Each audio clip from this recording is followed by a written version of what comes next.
বাংলাদেশের ফুটবলে বসন্ত আসার আরও একটা ঝলক দেখা গেল গতকাল। বাফুফের সহসভাপতি ফাহাদ করিম গতকাল এক ভিডিও বার্তায় প্রকাশ করেন আরও দুই অরিজিন ফুটবলারের নাম, যারা প্রতিনিধিত্ব করবেন লাল সবুজের জার্সিতে। একজন ম্যান ইউনাইটেডের একাডেমি থেকে উঠে আসা ফুটবলার অ্যাডাম আব্বাস, আর একজন হলেন সদ্য ইংল্যান্ডের সপ্তম টায়ার থেকে ষষ্ঠ টায়ারে প্রমোশন প্রাপ্ত ক্লাব ওয়ালটন হারশাম এফসিতে খেলা জিদান ইউসুফ। অনূর্ধ্ব 20 এএফসি এশিয়ান কাপ বাছাই পর্বে অ্যাডাম আব্বাসকে বাংলাদেশের হয়ে খেলানোর লক্ষ্যে কাজ করছে বাফুফে। জুনের মধ্যে পাসপোর্ট হাতে পাওয়ার সম্ভাবনা আছে। অ্যাডাম আব্বাস একজন versatile forward, right wing, left wing এবং সেন্টার ফরওয়ার্ড, তিন পজিশনেই খেলতে পারেন সমান তালে। অ্যাডাম আব্বাস তার ক্যারিয়ার শুরু করেন বিশ্বের অন্যতম elite football academy man United থেকে, যেখানে তিনি অনূর্ধ্ব 13 থেকে 16 দল পর্যন্ত খেলেছেন। এরপর সেখান থেকে অসাধারণ প্রতিভা দেখিয়ে পাড়ি জমান ইংল্যান্ডের আরেক বিখ্যাত ক্লাব বার্নলির যুব দলে। প্রথমে বার্নলি অনূর্ধ্ব 18 দলের হয়ে খেলা শুরু করেন। এরপর অসাধারণ পারফরমেন্স দেখে ক্লাব তাকে পাঠায় অনূর্ধ্ব 21 দলে। সেখানেও ছিল তার নজর করা পারফরমেন্স।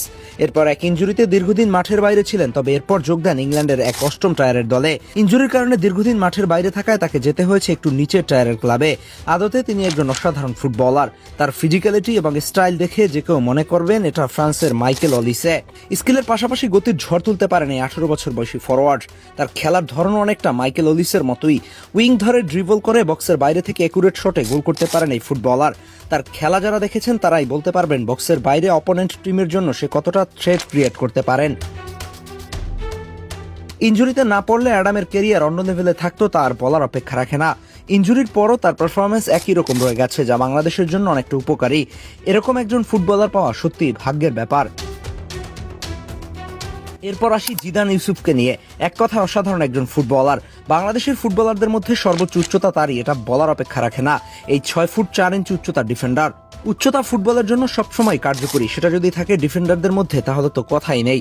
অস্ট্রেলিয়ার সাথে ফিফা ওয়ার্ল্ড কাপ কোয়ালিফায়ারের ম্যাচেই আমরা দেখেছি হাইটের অ্যাডভান্টেজ কতটা। বাংলাদেশের ফুটবলাররা অস্ট্রেলিয়ার সেট পিসগুলো ক্লিয়ার করার তেমন সুযোগই পায়নি।